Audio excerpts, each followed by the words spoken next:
Deborah Capel. I'm on the board of the Princeton Adult School. I'd like to welcome you here to the Jimmy Stewart Theater. Thank you for being flexible enough to make it all over here. I'm glad to see that we have our usual crowd. Just as a reminder, next week's lecture will take place in the Friends Center, where we're accustomed to having our lectures. And before I begin with my introductions, I'd like to remind all of you who have cell phones to please quiet them, since we usually put it on the board, but we don't have a board tonight. Tonight is our 6th lecture in the Anne B. Shepard lecture series on cities and civilizations. And I'm here to introduce Professor Carol Emerson. She is the A. Watson Armour III University Professor of Slavic Languages and Literature at Princeton University. She's also the chair of the Slavic department and has a co-appointment in comparative literature. She's been a member of the Princeton faculty for 20 years. She teaches courses on 19th century Russian prose, on Tolstoy's War and Peace, on Russian critical approaches to literature and culture, and a survey of the 20th century East European novel, in other words, Polish, Czech, Croatian, Serbian novels, and most recently on Russian spiritual philosophy. Professor Emerson is a translator and interpreter of the works of the Russian literary scholar and philosopher of language, Mikhail Bakhtin, and has published widely on 19th century Russian literature, such as Pushkin, Dostoevsky, and Tolstoy, on the history and current state of literary criticism here and in the Slavic world, and on Russian opera and vocal music. During the 1990s, she served as general editor of the Studies in Russian Literature and Theory at Northwestern University Press. She's the author of The First 100 Years of Mikhail Bakhtin, which was put out by Princeton University Press in 1997, and also The Life of Mussorgsky for Cambridge University Press, the series Musical Lives in 1999, and she's just finished, also for Cambridge, An Introduction to Russian Literature. Her first trip to Russia was over 50 years ago, in 1956. Her most recent visit to St. Petersburg was in 2005. Her talk tonight is called, just to remind you, St. Petersburg, the Myth, the History, the Great Writers Who Loved It and Hated It, and the Anti-Moscow. Please join me in welcoming Professor Emerson. Thank you.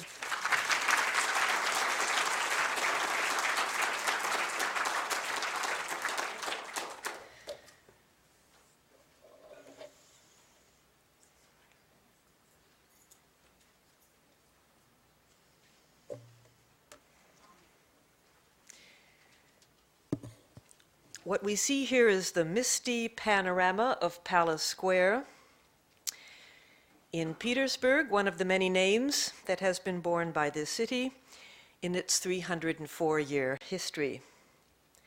Actually, Petersburg had 4 different names, several near-death experiences, and like the Bolshevik Revolution that took place in this city in 1917, it was not expected to survive more than a few months, even by its founder, Peter the Great. My first trip to the city, 50 years ago, it was then called Leningrad, was a pretty grim experience. But it was only 2 years ago that I really began to understand the precariousness of this city, from the perspective not of politics, which is how we so often think of Russian places, but rather from the perspective of climate and geography. Considering the huge land mass of the Russian and the Eurasian continent, we're accustomed to seeing this city, which is perched so vulnerably on the northwestern edge, as something like a window to the west. This is how Petersburg, Leningrad has always liked to present itself. But 2 summers ago, I was study leader for a Princeton Journeys trip from Moscow to Petersburg along the Volga River, and I got a different vision of the city. Here's the route that we took in that trip, starting south middle of Russia in Moscow, working our way up through the Volga River and the Volga Canal to Petersburg. And I realized on this cruise that the city must also be understood from the east. If you look at this map, you see up at the north 2 big lakes northeast of the city. They're actually almost inland seas. Lake Ladoga, and then further east, Lake Onega. Now look at those two lakes and recall New Orleans and Katrina, that terrible disaster several years ago. The storm came, the levees broke, the town was flooded. That was awful, but New Orleans was on the Gulf of Mexico. Now imagine this far northern city, low-lying, built on a swampy marsh, with one point of drainage for Lake Ladoga northeast of the city into the Gulf of Finland. And that one little neck is the Neva River, the Finnish word for swamp. And when that swamp freezes up with the Arctic winds, that water has nowhere to go. If it freezes, you can escape across it. If not, you can drown in it. So I'd like to start tonight's discussion talking about the Russian North. This is a Russian village in winter. What about the Russian North? There's always been too much of it, too isolated, too cold. If you know the map of Russia, you know there are no mountains along Russia's northern boundary to keep out the Arctic wind. Her mountains are in the south. That keeps out the southern rain-bearing winds. So you have frozen tundra in the north, and you have desert in the south. In addition to this unfortunate geographical freak, many of the great Russian rivers run north, which means that 8 months out of the year they freeze and back up, creating swamps and frozen marshes. Whatever goods, raw or industrial, get out through these routes have nowhere to go. This is a North Siberian sunset. But considering the Russian North, it isn't only the isolation and the cold. There's also very little stone in the Russian North. There are magnificent trees, but almost no durable building material. For this reason, most of the traditional Russian peasant architecture has been of wood. Here we have a small chapel on Kiji Island in Lake Onega, one of those two big lakes we saw on our earlier map. Russians didn't speak of building a town, they spoke of cutting a town. And here we have the cathedral made entirely out of bent wood, no nail used, just chipped bent wood and an axe. So contemplate that cathedral and consider these factors: cold, isolation, and stonelessness. Petersburg is one of the most northern metropolises in the world. It's been known by 3 names: the Dutch Sankt Peterburg, or Petersburg, after its founder, Peter the Great. And here we have a wax effigy of Peter the Great. That founding date, 1703. Then in 1914, it was renamed Petrograd. That's simply a Slavicized variant, adopted for patriotic reasons after the outbreak of the war against the Germans. This is a poster of Square of the Revolution, 1918, by a revolutionary artist, Uritsky. Then, 1924, it was renamed Leningrad to commemorate the architect of the Bolshevik Revolution. And in October 1991, by popular referendum, the name was returned to St. Petersburg. All versions of the city were born in violence: revolutionary violence, patriotic violence, the most graphic of which was the siege of Leningrad in 1941. It's one of the great pleasures speaking to people who were born before 1990, is that you probably remember that there was a Second World War, there was a Stalin. Well, what we have here is some of these ghastly pictures. The most sacred act in Leningrad was probably the survival of the city during the siege. You'll remember that the Nazis blockaded and shelled the city of Leningrad for over 900 days, reducing much of it to rubble and causing 1.5 million casualties in a single city. At the worst months of the Leningrad siege, sub-zero weather, all electricity, gas, water, and transportation disappeared. Bread was rationed, 1 chunk per day, the size of your thumb. By January 1942, 4,000 people were dying a day in one city. Consider by comparison the worst military siege in American history, the siege of Vicksburg in 1863 during the Civil War, which lasted less than 2 summer months and cost 2,300 deaths. Leningrad exceeded that toll on any given day during the sub-zero winter of 1941-42. In short, Petersburg, Leningrad is a city whose very identity has been constructed on sacrificial heroism. So I'd like to give you some idea of the history of the city with that theme in mind. We begin here with a map of Muscovy during the reign of Peter the Great, which begins in the 1690s. At this time, Peter is engaged in permanent warfare with his powerful neighbor to the north, that was Sweden. His goal was to break through to the Baltic Sea and gain a foothold for Europe, for his landlocked Asiatic empire. And here we have a portrait of Peter and his new naval fleet. By the year 1700, 80% of the Russian state budget was going for the military, and the Russians were still losing the war. In 1703, a beachhead was won along an extremely inhospitable, uninhabitable stretch of land, and Peter immediately began building along both banks of the Neva River. This is a painting commemorating that 1703 founding of the city. Peter at the building of St. Petersburg by Valentin Serov, painted in 1907. What's important to remember about this beachhead, this germ of a city, is that it was an absolutely inorganic artificial structure. There was no settlement there.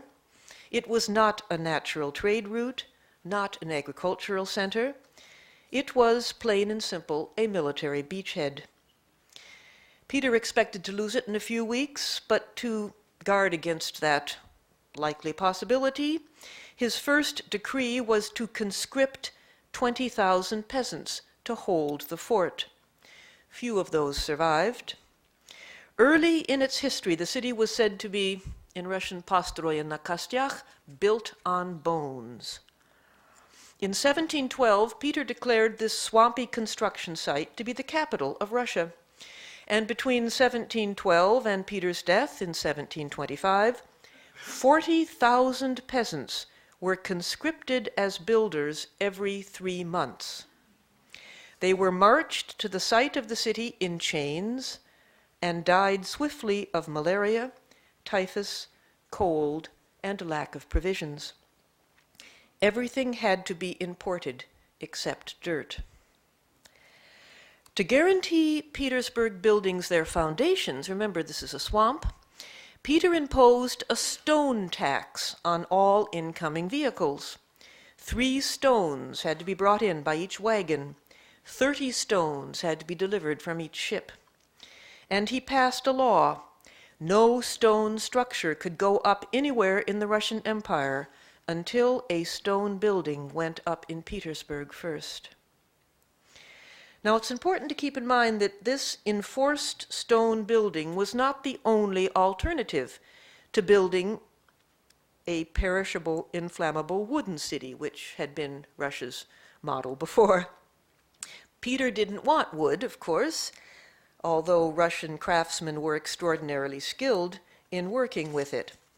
But what Peter could have done was settle for brick, which is reasonably lightweight, easy to produce, especially in muddy territories, and very good for building on low-lying swampy terrain. Amsterdam, for example, is a very elegant city, and it's built largely of brick because that city too sits low on the horizon.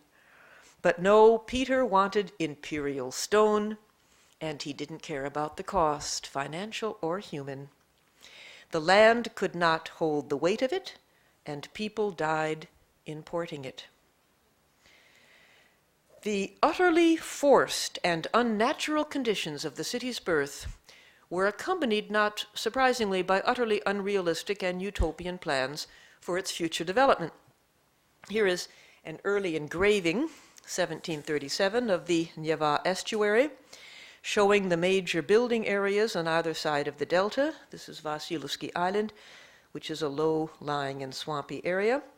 Here we have another close-up map of the city and its delta. These maps date from the 1730s, a few years after Peter's death.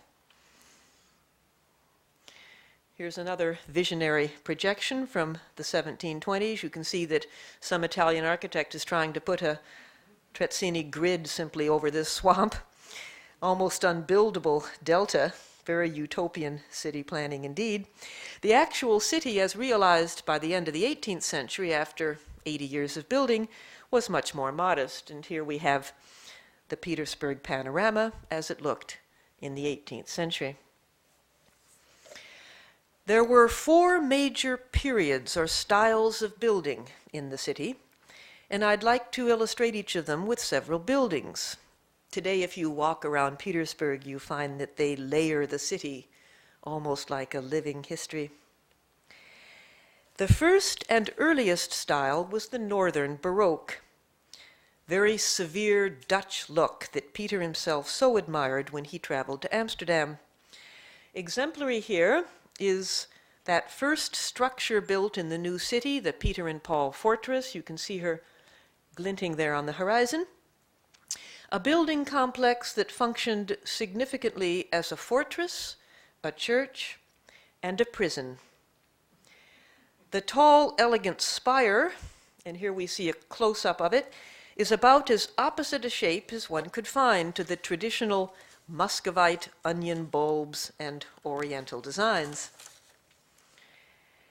The second period, which was financed by 2 extravagant empresses that followed Peter the Great, Anna and Elizabeth, might be called the Italian Baroque. This was the city's most opulent period. Peter, just like the French kings, forced all of his nobility to live around his court, and the nobility were going to make a virtue out of it. Some of the structures of this period, most of them built by Italian architects like Rastrelli, became very famous and beautiful monuments in their own right. This is the Catherine Palace, the summer residence of the Tsars, completely destroyed during the Second World War and reconstituted. Here we have what that looks like inside. This is the Italian Baroque.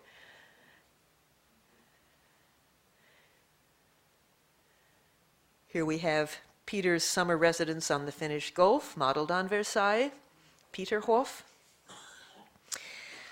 Under Catherine the Great, at the end of the 18th century, we had a new and more constrained neoclassical phase. This is the 3rd level after the Dutch, then the Italian Baroque. Now we have a neoclassical phase, and you can see that very clearly in this engraving, Palace Embankment.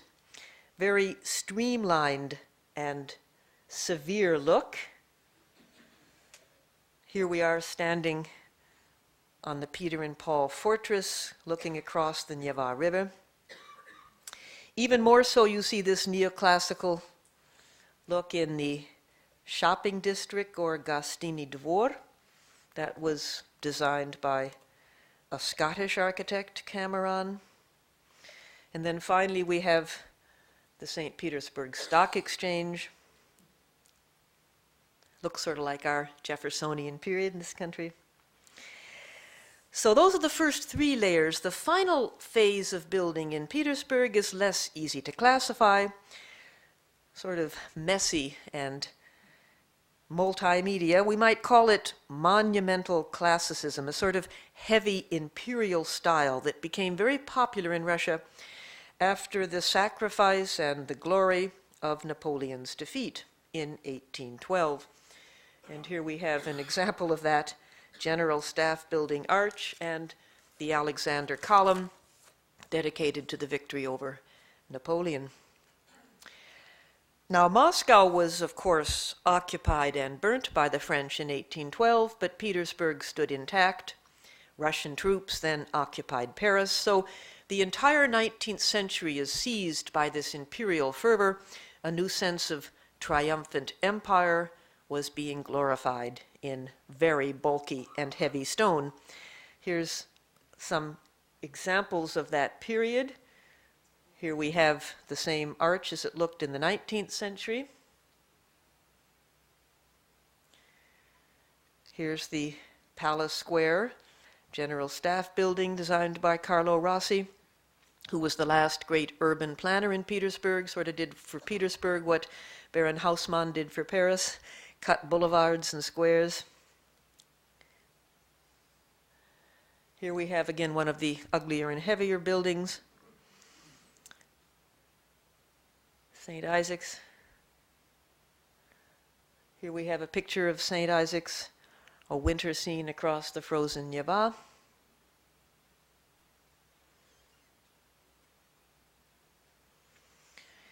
Petersburg waterfront again.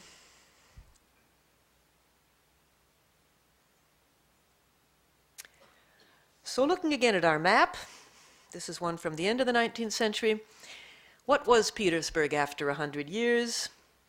An elegant, rather severe, linear, commercial, well-disciplined city of stone placed on a swamp.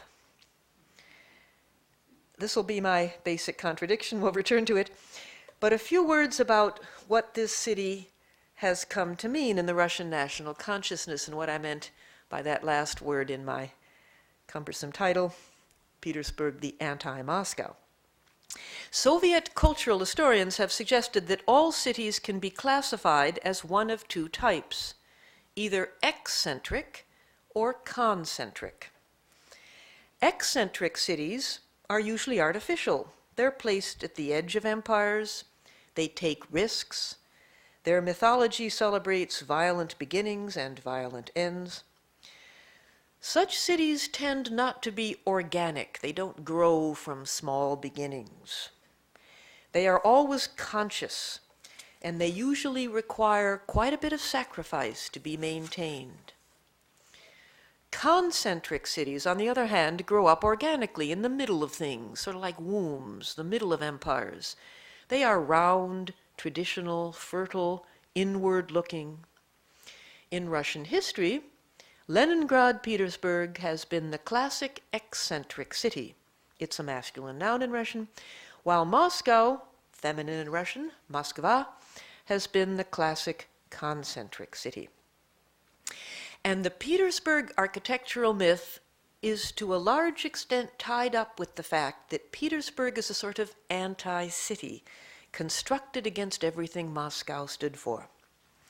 And indeed, it was the fact that Moscow represented everything Peter the Great hated: tradition, oriental despotism, vegetation, passivity, landlocked isolation.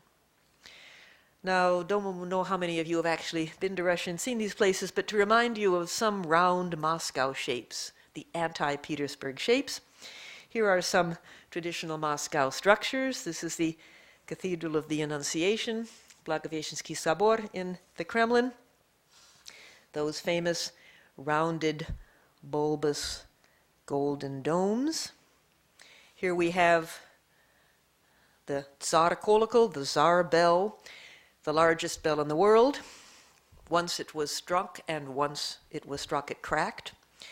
Recalling the great Moscow tradition of bell ringing and bell founding, clocks were considered a Western invention and tools of the devil. Petersburg was run by clocks. Moscow was run by the tolling of bells. So the round domes, the crosses on top, the bells, but the most famous Moscow shape of all, that wildly undisciplined, bulbous Oriental St. Basil's Cathedral. Here we have it in the mist, built by Ivan the Terrible to honor a holy fool. And here we have a close-up of that magnificent medieval structure. So gaze on that, folks. That's Moscow. Now back to Petersburg and the waterfront. It's a whole nother cosmos. The watery linearity of a northern city. One way to focus the difference between the two cities is to register the shock of seeing a Moscow shape in St. Petersburg. And here we have one such Moscow shape at the end of a Petersburg canal. This is an example of the so-called Moscow revival style in the capital of St. Petersburg. The 1886 Church of the Resurrection of the Spilt Blood, Spas na Kravi, built on the very spot where Tsar Alexander II, liberator of the serfs, was blown to bits by a terrorist bomb in 1881. Here we have a close-up of that church, which has been finally 2 summers ago opened to the public after 27 years of renovation. And here we have the inside of that very gorgeous dome. So this is a Moscow-flavored church in Petersburg. But the Moscow revival style is nevertheless still Moscow, wherever it's built.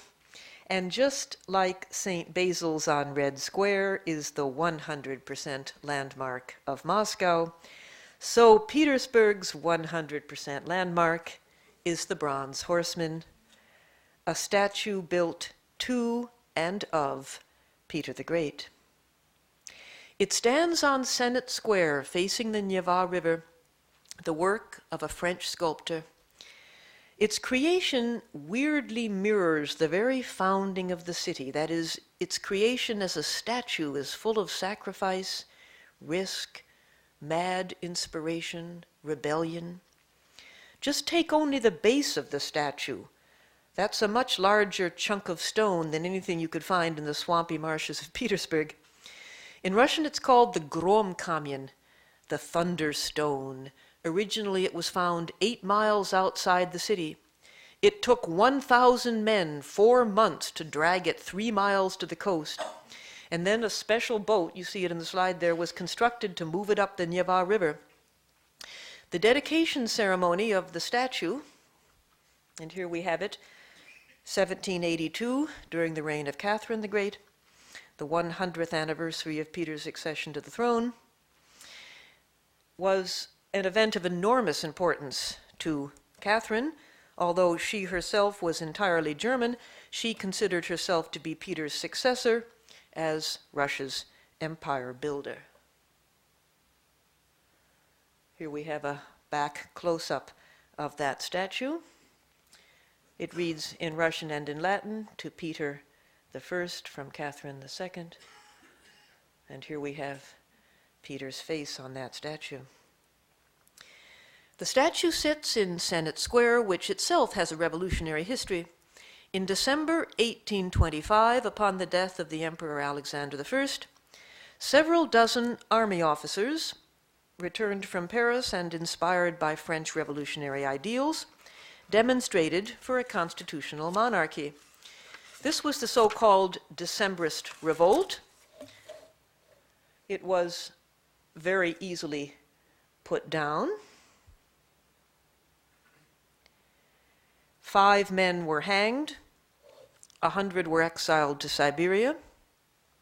Already the statue of Peter was becoming ambivalent. Here was this unnatural city which opened Russia up to the west, and this city was introducing dangerous Western ideas that threatened to upset the Russian absolute monarchy. 1 year before that revolt, however, there was a more serious and in certain ways more terrifying rebellion, not of human beings, not of ideas, but of the river itself. Petersburg was low-lying. Flooding was common, as I mentioned earlier, but the flood of November 1824 was one of the worst in the nation's history. In a single hour, flood waters rose to 6 feet above street level. Underground pipes burst and basements were inundated. In the first few hours, there were 460 deaths. Over 300 buildings were completely destroyed or washed away. 2,000 buildings were damaged. 4,000 heads of livestock perished, guaranteeing famine and plague. Here we have Tsar Alexander I sending his generals out to rescue the survivors. The flood was quickly seen as a sort of vengeance by nature against the very idea of building a city in such a wild and unnatural place. 10 years later, Russia's greatest poet, Alexander Pushkin, and here we have a monument to him in his St. Petersburg apartment. Alexander Pushkin chose this event to both glorify and to criticize Peter's achievement. He wrote a very famous poem, which is probably the foundation of the Petersburg myth. The poem is called The Bronze Horseman, and here's the story. The opening stanzas of the poem describe Peter envisaging his city in the wilderness. But the real hero of the poem is a young man named Eugene, a modest government clerk with no special ambition who merely wants to marry his girlfriend, live an ordinary life, slip by history unnoticed, very rarely allowed in Russian history, raise a family, being buried by his grandchildren. In short, he wants to pass with no one noticing he'd ever lived. When the flood begins, Yevgeny is on the southern bank. His girlfriend, Parasha, is on the low-lying islands.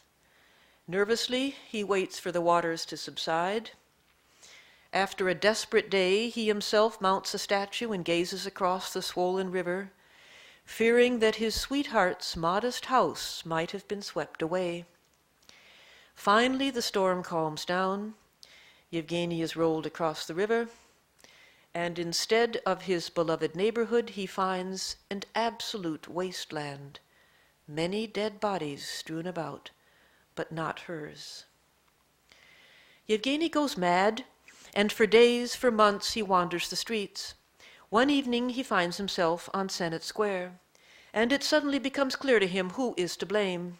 It is Peter himself.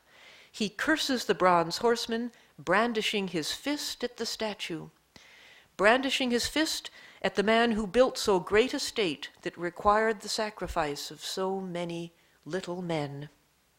And then Peter responds, taking off after Yevgeny around the city. Several months later, Yevgeny's corpse is found washed up against an abandoned house that had been swept away by the flood. Pushkin wrote The Bronze Horseman in 1833, but it was published only in 1841 after Pushkin's death. 4 years before he wrote the poem, Pushkin sketched this drawing in his notebook, and it has haunted Russians ever since. The riderless horse. What does it mean? Where would Russia gallop without a powerful despot in the saddle? Does this drawing that Pushkin left us in his notebook symbolize the revolt of the little men, the Yevgenys, against the powerful state that demands their sacrifice? Is a galloping horse without a strong leader, that is, a society run wild with every man his own master, more dangerous in the long run than keeping your people in prison or on a short leash? This is the question that Dostoevsky examines in Crime and Punishment. Here we have the tenement building where Raskolnikov commits his murders. Now Raskolnikov, like Pushkin's poor delusional Yevgeny, who lost his beloved to a flood and who was chased around Petersburg by the bronze statue, Raskolnikov was, if you know that famous novel by Dostoevsky, a rebel against the city, a rebel against a bureaucracy with its uniforms, with its rigid table of ranks. Most of the rebels in Petersburg, and in fact, almost everyone in Petersburg, either serves the state lavishly or rebels against the state. No one simply lives a normal civilian life. Most of these Petersburg rebels met a bad end. Several years before Dostoevsky created his rebellious and murdering heroes, another very important writer in Russian literature, Nikolai Gogol, wrote short stories about Petersburg of the 1830s. Here we have an illustration of one of them, Nevsky Prospect, that's the main boulevard. Gogol's stories had fantastic plots, also about poor, downtrodden clerks, one of whom, Akaky Akakievich, dares to order himself a new warm cloak against the bitter frost. Here we have him ordering such a cloak from a tailor, only to have it stolen off his back by hoodlums. Akaky Akakievich dies of disgrace when an important Petersburg official reprimands him for violating the proper protocol for registering a theft. So here we have Gogol and his successor Dostoevsky, both obsessed with the little man and the big city that Peter built against all odds. That was the myth. A myth that lasted up through the siege of Leningrad and into the 1980s. I'd like to end these comments by a couple of hypotheses about post-communist St. Petersburg. Leningrad, after its original name, was returned to it in 1991. It's of course too soon to say where Russia in her post-imperial, post-totalitarian stage will go. She might in fact circle round back. But I see so far two huge changes in this historic city. Two huge changes from the Tsarist imperial Soviet era, and I refer to that as a single fused old regime, an old regime run by sacrifice, violence, deprivation, heroism, run by what's dignified here in St. Petersburg's most recent war memorial to the 14 million dead in this portion of the country, a pietà. The first change I see in Petersburg since the collapse of the USSR is a change in her or his outside face. That is, how the city presents itself and its history to tourists.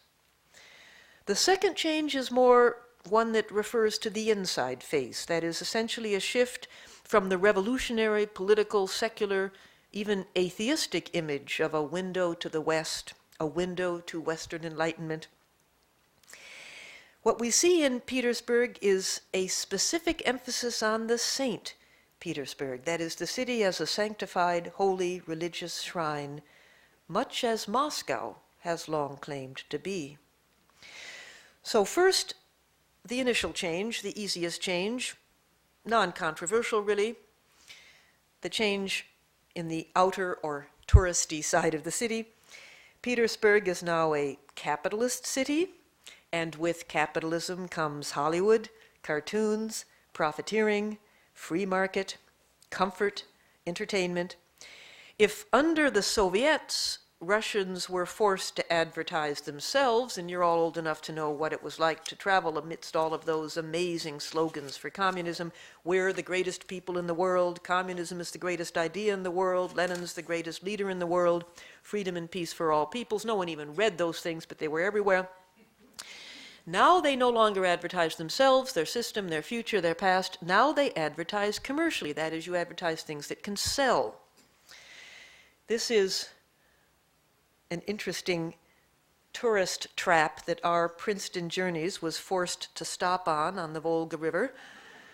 We had to shop at it for 3 hours or our ship wouldn't allow us to reboard and take off. You note that this map, there's not a drop of the Cyrillic alphabet. It's all only for tourists, credit cards. Here we have the Mandrogi Vodka Museum, where you can sample 250 varieties and take as much as your cabin in the boat can bear. So this is one example of selling Russian culture light. Or tourists can pay a few dollars outside of Petersburg, in Peterhof, that Versailles summer residence of Peter the Great, and get yourself photographed with Peter the Great and his consort. There's me and my husband, and Peter the Great and his wife. Now, there's nothing wrong with this. This is perfectly simple, candy-coated tourism. It's called supporting the local economy. You can't blame the Russians for doing it. It's a natural result of the collapse of centralized patronage, which has been the rule for Russian culture since communism disappeared. But I think there's a more curious inner shift, and it has to do with the assessment of the founder of the city, Peter the Great himself. Now, there's always been a rather powerful layer of popular resistance against this westernizing czar, who was called the Antichrist by many traditional Russian Orthodox believers. Here we have a popular woodcut from the 18th century showing Peter cutting off peasant beards and forcing his people to dress in heathen Western style. This wasn't just a matter of changing your clothes. A man without a beard couldn't enter heaven because he was a heathen dog, unshaven, so you cut off a man's beard, you consign him to damnation. These are the sort of things that Peter did in his casual westernizing way. But even though there was always this tradition of popular resistance to Peter's westernizing reforms, the image of Peter as a progressive czar remained the favored image from the Romanovs right through Gorbachev. But look at these more recent guidebooks and maps. I made a habit of collecting them on this 205 trip. Here we have St. Petersburg. And note the church that they choose. What is new about Petersburg in its 300th year redaction is what is old, the restoration of the Moscow revival-style Church of the Spilt Blood. Or, on this map, St. Petersburg. It's the entire city looked at from the perspective of the angel on the top of the Alexander column on Palace Square. The view of the city with the archangel dominant. This is a very strange image for those of us who were raised on an atheistic, Western-looking, wholly severe and commercially unsentimental city. Petersburg is no longer the sort of window into a revolutionary potential that she was in 1917 when Lenin seized the city and seized the power in the country. Now, many are looking forward to Petersburg becoming a window onto Russia's religious soul. The year 2003 was the tricentennial of the city, but it was also the centennial of the canonization of Saint Seraphim of Sarov, a favorite miracle-working saint of the last Romanov royal family. That was the saint to which they accorded credit for the birth of the Tsarevich. After 4 daughters, finally a son, and it was because of Saint Seraphim. Well, Seraphim was canonized in 1903. Both the Patriarch and President Putin attended the centennial celebrations for the canonization of Saint Seraphim in Petersburg, and it was announced at that time, 2003, that a new submarine would be built to replace the doomed nuclear cruise missile sub that had sunk with no survivors in August 2000, the Kursk, and that the Russian Navy would baptize this new submarine the Saint Seraphim. So now what we have in this city is a new saint, a new miracle worker to match Moscow's St. George. So Peter's legacy is firmly in place. That will never be removed or deleted, but also Peter is being intensely scrutinized. Because what did Peter do? He founded a city, he westernized aggressively, he opened Russia up to the sea, he divided Holy Russia, a Russia of monasteries, into two parts, and he put one half of it, the westernized part, into competition with everything to the west, where she was bound to lose. This secular half gave rise to bureaucracy, officialdom, empire, but spiritually, it is now conceded, it was lost and silent. Now, since 1991, for better or worse, it is acceptable to bring some of that spirituality back. I'd like to end with 3 images of Peter, rather recent ones that have been constructed and installed, reflect this slightly ambivalent attitude towards this most heroic founder of this heroic city. The first is a traditional Roman bust, obviously modeled on the head of the bronze horseman with those beady, bugging eyes. This is the ruler who divided Russia between monasteries and navies, between religious contemplation and competition. There's something slightly mad about the way those eyes look out. In 1992, a very controversial statue was sculpted by Mikhail Shemyakin outside Peter and Paul Fortress. There's something scary and almost cretinous about that statue, something dangerous about that small, small head sitting on this huge visionary figure. And finally, a new statue of Peter I on the steps of an official building on St. Isaac Square. That's just me there for size. This is a monstrous statue representing the hugeness of Russia, of Peter, the challenge of running this country, 1/6 the landmass of the globe from a tiny eccentric city tucked into the uppermost corner of it, the hugeness of this country and the littleness of everyone who tries to understand it. Thank you very much.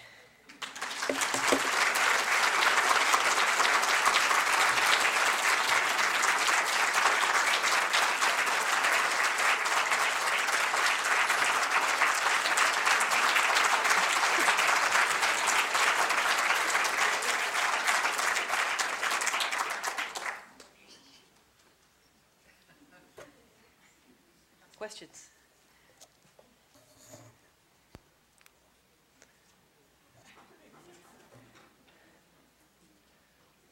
Very, very happy to take questions, folks, for a couple of minutes. Please. How do you interpret Putin as a St. Petersburg living in Moscow? That was the one question I dreaded. Putin's a great mystery. I don't understand what he's after. There's several ways to defend both where he lives and who he is. Let me start with the simplest, how to defend where he lives. Stalin moved the capital back to Moscow. This made sense for Stalin. He was an Oriental despot with that sort of a mind. He hated the West, he hated the revolution. He wanted to restore something Russians hadn't seen fully since Ivan the Terrible. 1584, he did that with appropriately equivalent domestic sacrifices in lives and cost. So Putin simply lives in the Kremlin because that's where the government now is. I think the NKVD or the KGB or God knows what the secret police is now called is pretty much the same in all the cities in Russia, getting more the same as we speak. But how and why Putin represents a type of new czar, new powerful czar? This is a very interesting question for the West. We liked him a lot because he was a hard worker, he wasn't a drunkard, he was more serious than Yeltsin became. He was a great deal more popular with Russians than Gorbachev was. Gorbachev's always been a hero for us, but Russians have always hated him. He handed the empire away on a platter. So he seemed to be a good man, at least to the extent that it takes a thug to catch a thug. Putin's a thug, and the country's full of thugs. They have no laws against private property. They don't know what profit means. It was a bad thing to make profit under the Soviets, and so now you tax people 80%. How are you going to get people to work? Because they don't have laws that make use of individual initiative in an economically sensible way. And so you're sort of damned if you do and if you don't. And what Putin did was simply let people know that he wasn't going to put up with them owning things. And most Russians who don't own things felt that was just fine, that he didn't put up with it. So there's a certain sort of Huey Long populism here. That is, it's a tyrant, but it's a popular tyrant. And who's to say about these tycoons? The last we've heard of Hardakovsky is he's sitting in a Siberian prison and decided that he thought wealth was actually a pretty bad thing, and he's now converting to the Orthodox faith and glad that he's embraced poverty. So I'm not about, not about to pass judgment on the ways Russians save their soul in this country, but can't say what Putin's going to do. Now, he's very proud of Petersburg. He considers himself to be a Petersburg system. Petersburg is really a city that's a backwater now. It's not like Moscow. Anybody been to Moscow? An unbelievable city. It's completely redone. There's no history at all. Everything's been sort of wiped out, and you have these candy cane Tsarevnas and Baba Yagas and bears, and you can't tell that blood ever flowed in that city, and everything is sort of garish, very commercial. Hollywood. It's a theme park. Petersburg's not quite that bad. It's not quite that rich. But I think that will probably happen too. One of the things Putin wants is to make Russian history attractive, nostalgic, seamless. He wants to put a bit of the Soviet in there. You can't deny it. Proud of the siege of Leningrad. It's not Petersburg, it's Leningrad for that event. Not going to wipe history out. They tried to do that, didn't work. Not going to wipe history out, but not going to allow you to just remember it every step of the way. This is selective amnesia. It's safer to remember a religious thing than it is to remember a political thing, which is in part why so many maps are taken from the perspective of that angel on top of the Alexander column. Safer. And a lot of Russians agree. They don't want any more cataclysms. They want a person before whom you don't misbehave. You don't misbehave before Putin. Hard to know what the West should do about that. It's not our call. Please. Could you talk about the debate over naming the city? And why not Petrograd? Why not a Russian name? Very good question. Don't know that answer. All I can say is that Petrograd was too associated with the First World War, which they lost. Whenever Russian troops go outside the country and try to fight somewhere else, like in Austria, like in France, disaster. Whenever somebody comes in, kills a couple of million Russians the first 5 weeks, they win. Russians win their wars when they're invaded. And Petrograd sounds like that war they lost because they were fighting for other people. They weren't fighting for anybody but themselves, Napoleon and Hitler. They didn't let anybody come and help. You know, you're old enough to know. People offered support for Stalingrad. Stalin said no. Our blood can be shed for our victory. Well, that's exactly what the Russians have done. They have shed their blood for their victory. Petrograd has that Slavic, yes, but in historical context, to World War I-ish. Petersburg has the saint in front of it, and I'm coming to think that matters more and more. How do you fit in the art of St. Petersburg? After all, one of the greatest museums in the entire world is in St. Petersburg. Now, this is Janet, who was on that trip with me in 2005. And she remembers that we took a whole bunch of trips through these museums, and they were quite spectacular. How do I fit into the art? Well, you know, the art really didn't figure into the architecture and the history of the city. I think the sort of portable art, museum art, that's there in the Hermitage, one of the world's great museums, because Catherine the Great bought it. And a little bit of it was looted in Berlin. We know that now. When the Russians go out, they bring stuff back, but mostly Russian czars saw to it that what was purchased became Russian. I'm not quite clear how much of what's in museums belongs to the country. My tendency would be to, if you're going to build a museum, don't display stolen goods or transported goods, but put the columns where they originated. And there are fantastic collections that exist in Russia. But I consider the monasteries, Janet, that we saw on the Volga, the icons in those restored monasteries, that wooden church built without a single nail and with an axe, that was it, and a couple of million hours of labor. That to me is Russian art. The rest is world art in Russian museums. Spectacular, but somehow not part of the history of the country, part of the history of the art collecting in the country. Yes? What's the economic basis of St. Petersburg now once they lost the government? Oh, that's another good question. Can't say for sure. The government in Petersburg always was the center of its identity. By that I mean military and bureaucratic. Before the revolution, before the government moved, it was a strange gender balance. You had a huge number of men because of the bureaucracy and the military, which meant you had a huge number of brothels, but you didn't really sort of have a whole lot of middle class. You didn't also have a whole lot of industry. And this is a real problem with Petersburg. That's now building up tourism, extremely important in the city. But I suspect what's going to happen with both Moscow and Petersburg is going to matter less and less what happens right around you, sort of outsource. You know, what happens when a country goes capitalist in the aggressive imperialistic way that America has long behaved? Hard to know where things are any longer produced. A more serious issue is what happens when Russia ceases to support itself as a nation on oil and gas. It was the temporary glut and collapse of that market that really caused the collapse of the Soviet Union, and that's a pretty dangerous way for a so-called first world country to support herself, is by her natural resources, and this has been the way Russia's kept afloat economically for the last 40 years. So a good question, but I'm really not sure about the economics of that northern place.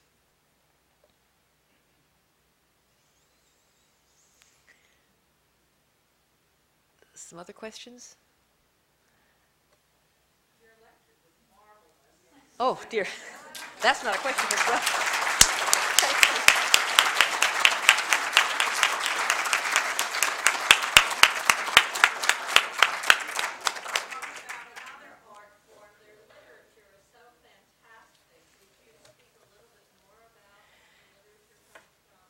The literature is so fantastic. What can you say? I've just given 50 years of my life to it, so I'm not about to say you're wrong. Why is Russian literature so great? You want to know my 3 bullets? I'll tell you why. First of all, it had to do everything, meaning that there wasn't a free press, there wasn't a free economy, there wasn't a free religious expression. So whenever you wanted to tell the truth, you wrote a fiction. It was truer to write a story because it was censored less severely. And what that meant is that when you picked up a novel by Tolstoy or Dostoevsky, now these men were censored too, everyone was censored. Every printed word, every candy wrapper was censored until 1991, and that didn't begin with the Bolsheviks, that began in the 17th century. There was no written word that didn't have to pass 2 levels of censorship, secular and ecclesiastical. If it went on stage, it was dramatic censorship. 3 levels of censorship for every work of art. Everything had to pass scrutiny. You could be arrested for something that didn't pass or slipped by. 1991, that comes to an end. But before that time, you didn't trust anything you could read officially because everything official had to pass through these compromised filters. So the truth of the soul was in a fiction. That's the first reason. If you put everything that you have, that you care about in the human sphere, into a fiction, that fiction is real. The second reason has to do with how Russians consider the word. It's partly because the word's unfree, it's partly because the written word was perceived of as God-bearing, and therefore when you wrote it, it took on a certain divine resonance. America's very free by way of words. Not that we haven't known censorship, of course we have, but it's not been something that has crimped our style terribly, and we haven't really had long periods of oppressive censorship of personal expression. Whereas the Russians have always felt that a written document that can be realized individually, like a novel, like a poem, memorized, burnt so you don't get arrested for it or shot, this is something which is the responsibility of a cultured person to do. Here we sort of Xerox it and file it away. You know, in a country where if you're caught holding something like a poem that could be interpreted as treacherous, you memorize it, internalize it. And I remember going to my early trips, 60s and 70s, Little 2.5-year-olds would memorize Pushkin. They'd recite whole paragraphs and stanzas of Pushkin's poems, 2.5 years old. And I say, well, kid can't possibly understand what he's saying. And of course he doesn't understand, but we want him to grow up with the rhythms of our greatest poet inside of him. We don't do that. We grow up with ourselves inside of us. That is, we're writing autobiographies at the age of 5. It's the American way. You know, I'm me, personal best. My son can be president. My daughter can be president. Very American. Future is open. Russians has never felt that. Future's probably closed. We don't know, but probably closed. It'll repeat. It'll cycle. What's really precious to keep alive is the past. And you do so with the word. And you do so with these fictional words that were free. And then you are a God-bearing vessel. Then you can walk around. By the time you have something to say, you'll say it with the right rhythms. You won't just say it with your own sort of nerdish, inaccurate, adolescent hormones speaking. You're going to say it with Pushkin's intonations. And then you'll not hate yourself. Then you'll love yourself because you've got a bit of Pushkin in you. And this is, I think, a fantastical way to raise people, frankly. I wouldn't want to stick everybody inside me, but Pushkin I'd like to stick inside.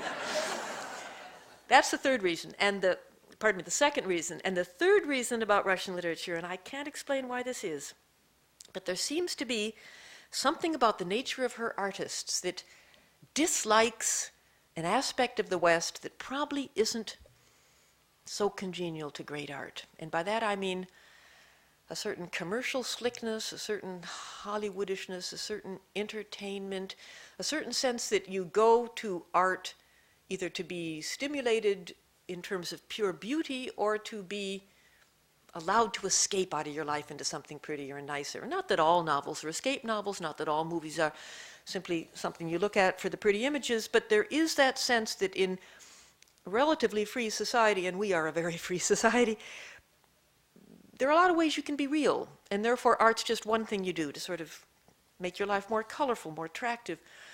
But with Russia, literature and art have always been that major place where people live. And if it's a major place, you don't make money in it, you don't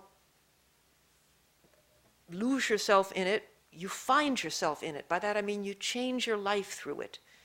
And there are more novels written in the Russian 19th century and in the 20th. They weren't always published in the 20th, they were written for the drawer, as we say. But there was more literature written by very great writers, music composed by very great composers, that wanted you to change your life. Not just rest from your life, but change your life. And I don't know how that can't be great literature.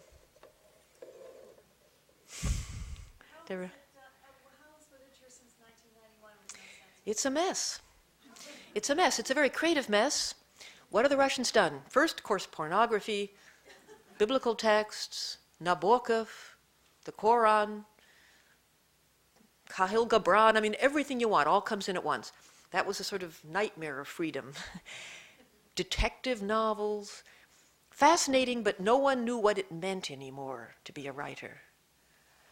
We'll see. My feeling is that no watershed ever destroys tradition. It recontextualizes it. The Russians aren't going to become like us. Doesn't matter how many Blackberries and how many cell phones. They got all those things too, but that doesn't matter. They are accustomed to looking at themselves as defined by these classics. There'll be new classics. It'll take some time for new writers to emerge, and mostly literature is never going to have that forbidden fruit of honesty, because there are other ways to be honest now, maybe not as attractive, but you can spend a lot of time at other things and they can work out. Before, pretty much only art worked out. So my feeling is it'll take a pretty small, sort of maybe 50 years, pretty small segment of time, and Russia will find a new art form. But the fact that the very greatest art has been produced by one of the least free countries, I think should give us pause. And we will expect a big change in its texture. Can you comment about the novel that's called Petersburg by Belly? I happen to be reading it for another course in your department. Belly wrote Petersburg in 1916. He was a symbolist writer, and he took the city in a very strange cubist way. If you know what's happening in art all over Europe at this time, you have a 2 or 3 dimensionality, a sort of architectural Picassoism. And what he did is he created the revolution occurring in Petersburg, but from the perspective of a rebel son who is commissioned by a revolutionary group to murder his own father, a well-known bureaucrat. And you never see anything in the city as it really exists, but you only see expanding cubes and compressing lines and strange perspectives. That's one of the very greatest novels about Petersburg, precisely because throughout it there's a ticking bomb, and you're not sure who knows where it is. It's in a sardine can somewhere in someone's drawer. But it's a very scary novel in that sense. Petersburg's given itself to novels where mechanical things tick, people blow up. Turns out that the bomb does go off, but the father isn't in the room where it goes off, and he's not killed. But nevertheless, pretty scary novel. So Petersburg gives itself to that sort of mechanical tick-tockiness of revolution, whereas Moscow is babies. Moscow's much more fertile and organic. Great novel. Please. What are your thoughts about Tom Stoppard's play, Oh boy, I haven't seen those in New York. How many people have been up to see that Stoppard trilogy? See, I can't get away. I got too much work down here to get away. But I think, from what I've read about it, is it's a fantastic trilogy and very ambitious. By that I mean you got to know a lot about Russian 19th century history to understand what's going on. I'm just always astonished at the literacy and appetite of New York City theater going audiences, that you can take what is essentially an intellectual history of Russian proto-revolutionaries and put it on the stage. I think it's in part because the tradition of Russian literature, people just think it's interesting. I don't know if you can put a couple Americans up there, have them talk about stuff, and people go and see it, but there is that sense that Russia generates ideas that almost embody themselves right there on the stage. So I think it's, of course, great if you can put Turgenev and Herzen and Stankiewicz there on stage and have their attitudes about what it means to be trapped in this country 250 years behind the rest of Europe, but to be yourself a fully articulate and westernized quadrilingual human being, what it means to be an exile from that country and try to explain your country to Europe that thinks you're more or less still in the Dark Ages. It's a wonderful experiment, but I haven't seen it. Please.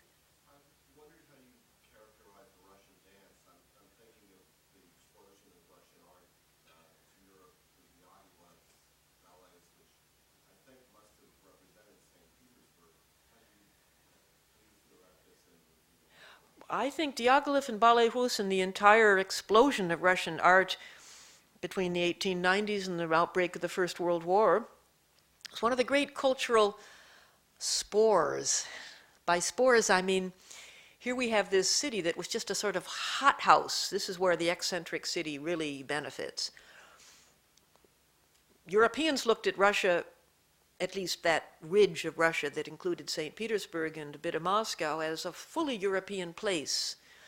And again, one of the great ironies that this sort of explosion, which comes from just living in art, I mean, you explode when you live somewhere, and all your energies go to fueling it. It's going to explode.